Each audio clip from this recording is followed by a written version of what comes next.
When Barron Trump walked into a high-end restaurant, he didn't expect his MAGA hat to spark a public showdown. What happened next not only shocked the manager, but left an entire city talking. It was a sunny afternoon in Los Angeles, the kind that tempts you to slow down and savor the day. Barron Trump, now in his late teens, had just wrapped up a quiet morning of reading and decided to treat himself to lunch. He chose LA Terrace, a renowned restaurant known for its blend of sophistication and excess, the kind of place where every table seems to hold a story. Celebrities, CEOs, influencers.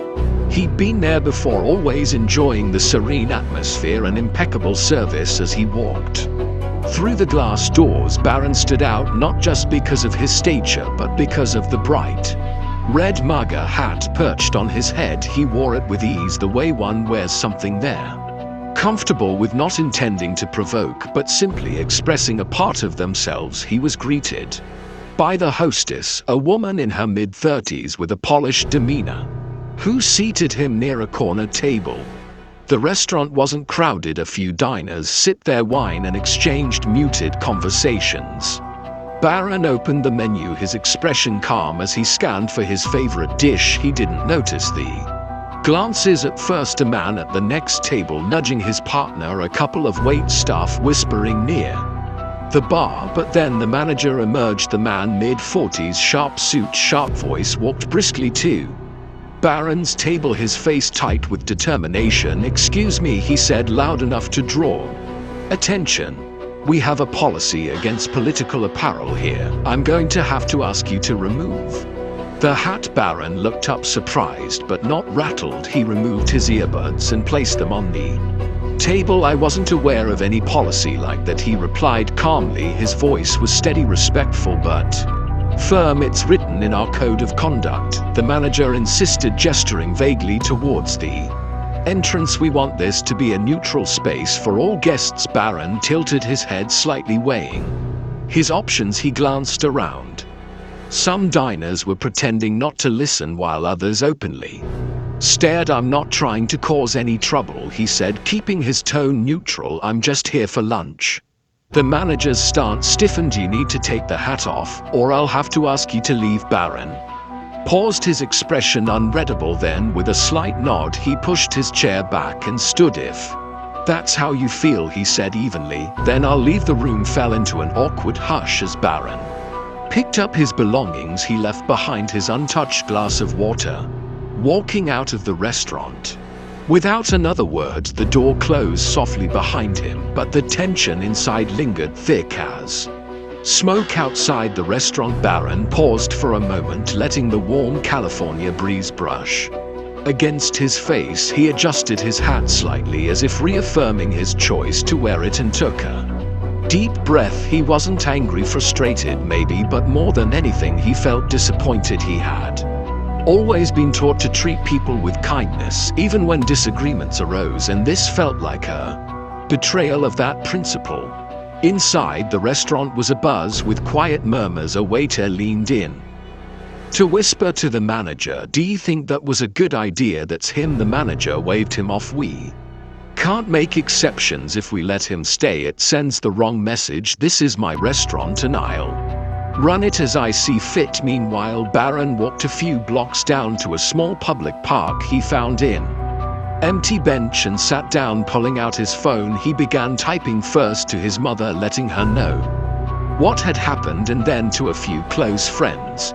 He wasn't looking for sympathy, just clarity. Was he overreacting? Was the manager justified? Within minutes, replies started pouring in. One friend texted, "That's insane. They shouldn't have treated you like that." Another added, "You handled it better than I would have." As he scrolled through his messages, an idea began to form in his mind. He wasn't interested in revenge or a public showdown. Instead, he saw an opportunity, something constructive, something meaningful. If the restaurant wanted to avoid political statements, then why not highlight the importance of unity and understanding instead? Barron stood up, determination sparking in his eyes. He started making calls, his voice calm but filled with purpose. "Hey, I need your help with something." He said into the receiver the first of many conversations that would set his plan in motion back at the restaurant. The atmosphere was uneasy. Word of what had happened began spreading through social media as other diners shared their accounts online. They kicked out Barron Trump for a hat.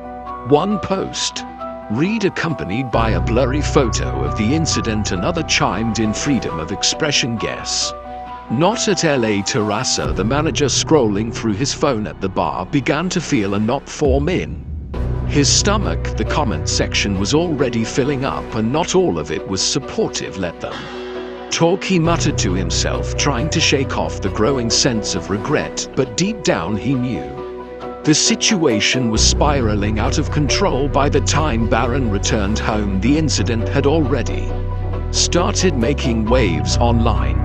A few local influencers had picked up the story, their captions ranging from supportive to polarizing. Barron glanced at the posts briefly but didn't dwell on them. He wasn't interested in fueling drama or dividing people further. His focus was on doing something that could turn this negativity into a positive outcome. Sitting at his desk, Barron jotted down notes in a small leather-bound notebook. He thought about the interactions he'd had that day, not just with the manager but with the people watching. The silent judgments, the curious stares. What could he do that would encourage dialogue rather than conflict? He wanted to challenge the divisiveness, but in a way that felt personal and impactful. The idea clicked almost out of nowhere. A public fundraiser, not just any fundraiser, but one with a clear unifying message. He envisioned an event that would support underprivileged communities, particularly focusing on creating safe spaces for open conversation and understanding. He picked up his phone and made a call. "Hi, this is Barron Trump. I need some advice on organizing a charity event." "Yes, it's urgent. Could we meet tomorrow?" The person on the other end seemed surprised but quickly agreed. As the evening progressed, Barron's plan took shape. He drafted a proposal for the fundraiser, deciding to set it up right outside LA Terrace. He wanted the location to emphasize the message that even in places of conflict, unity could find its way. A close friend agreed to help with logistics, and within hours the wheels were in motion. Meanwhile, at the restaurant, the fallout was intensifying. The manager's decision was no longer a private matter. It had become a public debate. News outlets began reporting on the incident, quoting eyewitness accounts. Some articles painted Barron as a victim of intolerance, while others defended the restaurant's right to enforce its policies. The restaurant's social media pages were flooded with comments. Some users praised the manager for standing his ground, but others called for boycotts, arguing that the decision reeked of hypocrisy.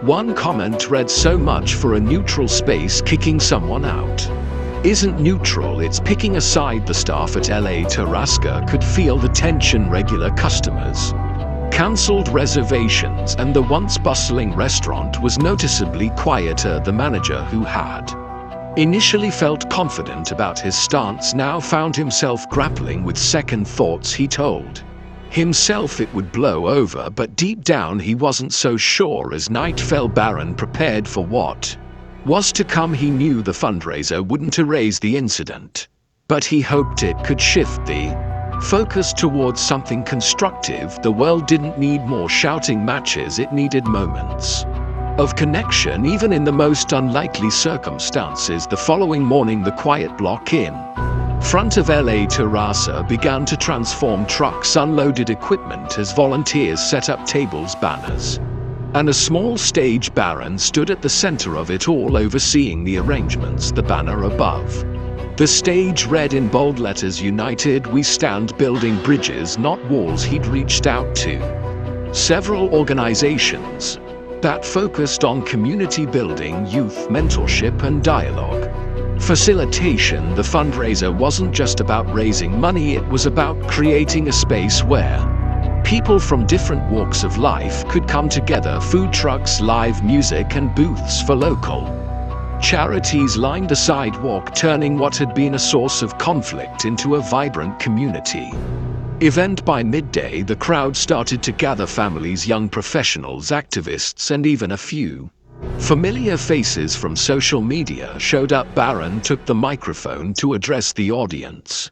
His voice was steady but filled with emotion. Yesterday, I was asked to leave this restaurant because of a hat. That's okay. I respect their policies, even if I don't agree with them. But what struck me wasn't just being turned away, it was the bigger picture. We've become so quick to judge each other, to take sides, to shut down conversations. That's not who we are. We can do better. The crowd erupted in applause, and Barron continued, this event isn't about me, and it's not about them. It's about all of us finding ways to listen, to understand, and to come together. The funds we raise today will go toward programs that foster dialogue and inclusion. Thank you for being here and proving that unity is stronger than division. The applause was louder this time, and Barron stepped off the stage shaking hands and thanking attendees personally. His calm demeanor and thoughtful words resonated deeply with those present, many of whom had come out of curiosity but left feeling inspired. Inside LA Terrace, the scene was quite different. The manager stood at the window, watching the event unfold. He hadn't expected Barron to respond in this way, and it left him conflicted. Some of his staff had stepped outside to join the fundraiser, unable to resist the pull of the lively music and sense of camaraderie. One waiter who had been there the day before returned to the bar and said quietly, "You should go out there, talk to him." The manager stiffened. "This isn't my fight." "Maybe not," the waiter replied, "but it's definitely your chance." The manager didn't respond, but his expression softened. He poured himself a glass of water and watched as the crowd outside continued to grow. Something about the scene tugged at him, a feeling he hadn't allowed himself to acknowledge until now. As the day wore on, the fundraiser outside LA Terraza became the talk of the town. Social media was ablaze with live streams, photos, and hashtags like "had building bridges" and "had united we stand," all praising Barron's poise and the positive message he was spreading. The event attracted more than just locals. News crews arrived, capturing the vibrant energy of the crowd and Barron's powerful speeches. Inside the restaurant, it was another story. The once busy dining room was eerily quiet. Tables that were typically reserved weeks in advance now sat empty, and the few patrons who did arrive seemed distracted, glancing outside at the fundraiser as if they were missing out on something meaningful. The manager tried to focus on his work, but the growing tension among his staff was impossible to ignore. A server approached him cautiously. "Some customers have been asking about the event there, saying it looks incredible and maybe we should go out there." The manager's jaw tightened, but he didn't respond. Instead, he retreated to his office, closing the door behind him. He sat at his desk, staring at his computer screen where dozens of emails flooded in, complaints from customers, cancellation notices, and even a few scathing critiques from local media outlets. One email stood out. It was from a regular